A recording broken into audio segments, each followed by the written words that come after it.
বন্ধুরা, আপনারা সবাই কেমন আছেন? আশা করি আপনারা সবাই ভালো আছেন। আজ আমি আপনাদের সামনে আলোচনা করব গাছে ইমিডাক্লোপ্রিড কীটনাশকের কাজ ও ব্যবহার সম্পর্কে।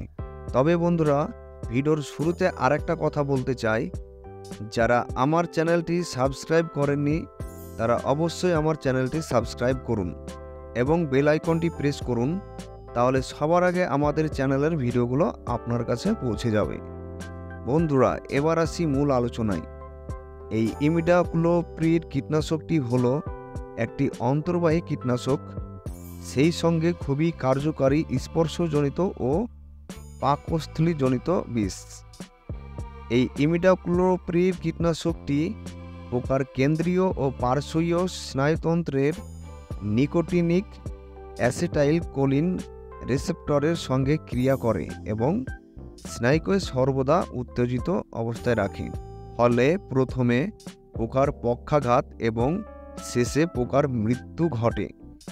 এই ইমিডাক্লোপ্রিড অপেক্ষাকৃত পোলার পদার্থ এবং জাইলেমের মধ্য দিয়ে ভালো প্রবাহিত হয়।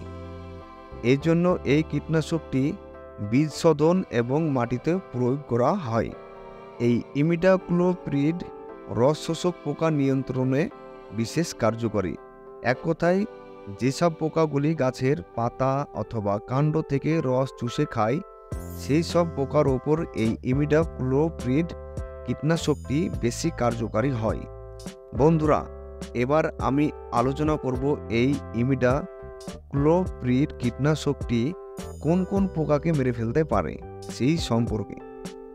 এই ইমিডাক্লোপ্রিড কীটনাশকটি যে পোকাগুলোকে মেরে ফেলতে পারে সেগুলি হলো শ্যামা পোকা, বাদামি শোষক পোকা, ঘাস ফড়িং, জাব পোকা, সাদামাছি, আঁশ পোকা, জ্যাসিড পোকা, থ্রিপস পোকা, নালি পোকা, শ্যাওলা, উই পিঁপড়ে ইত্যাদি। এছাড়াও অন্যান্য কিছু পোকাকে মেরে ফেলতে পারে এই ইমিডাক্লোপ্রিড কীটনাশকটি। বন্ধুরা, এবার আমি আলোচনা করব এই ইমিডাক্লোপ্রিড কীটনাশকটির নথিভুক্ত ফর্মুলেশন সম্পর্কে।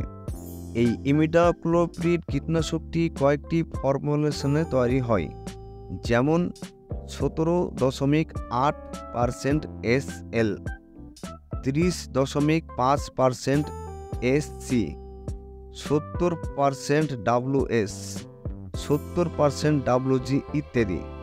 বন্ধুরা, এবার আমি আলোচনা করব এই ইমিডাক্লোপ্রিড কীটনাশকটির বাণিজ্যিক নাম সম্পর্কে। এই ইমিডাক্লোপ্রিড কীটনাশকটি বাজারে বিভিন্ন নামে পাওয়া যায়, যেমন টাটামিডা, টাটা কোম্পানির, হাইমিডা, HPM কোম্পানির, নাগার্জুনামিডা, নাগার্জুনা কোম্পানির, কন্ট্রোল, সাফেক্স কোম্পানির, অ্যামকো ইমিডর, অ্যামকো কোম্পানির, হিরোজি এগ্রো লাইফ সায়েন্স কোম্পানির, ম্যাজিক 70WS ট্রপিক্যাল কোম্পানির, বেটাল ভারত ইনসেকটিসাইড কোম্পানির ইত্যাদি। এছাড়াও আরও বহু কোম্পানির এই ইমিডাক্লোপ্রিড কীটনাশকটি বাজারে পেস্টিসাইড দোকানে কিনতে পাওয়া যায়। আর একটা গুরুত্বপূর্ণ বিষয় বন্ধুরা, সেটা হচ্ছে কীটনাশকগুলো গাছে অথবা বিভিন্ন ফসলে প্রয়োগ করার সময় অবশ্যই একজন অভিজ্ঞ পেস্টিসাইড দোকানদারের কাছ থেকে জেনে বুঝে তবে প্রয়োগ করার চেষ্টা করবেন, কারণ প্রত্যেকটা পোকা এবং ফসলের ধরনের ওপর নির্ভর করে কীটনাশকগুলির প্রয়োগ মাত্রা এক এক রকম হয়। আমি প্রত্যেকটা পোকা এবং ফসলের প্রয়োগ মাত্রা এক এক করে বললে ভিডিওটা অনেক বড় হয়ে যাবে। বন্ধুরা, আরেকটা কথা, এই ইমিডাক্লোপ্রিড কীটনাশকটি সবসময় বিকেলের ঠান্ডা আবহাওয়াতে স্প্রে করার চেষ্টা করবেন, তাহলে আপনারা খুবই ভালো ফলাফল পাবেন। আর অবশ্যই কীটনাশকগুলি স্প্রে করার সময় সমস্ত শরীর ঢেকে এবং মুখে মাস্ক পরে তবেই স্প্রে করবেন।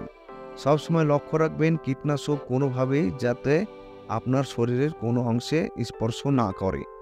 আর স্প্রে করার পর কীটনাশকের প্যাকেট অথবা বোতলের অবশিষ্ট অংশগুলো নষ্ট করে ফেলবেন।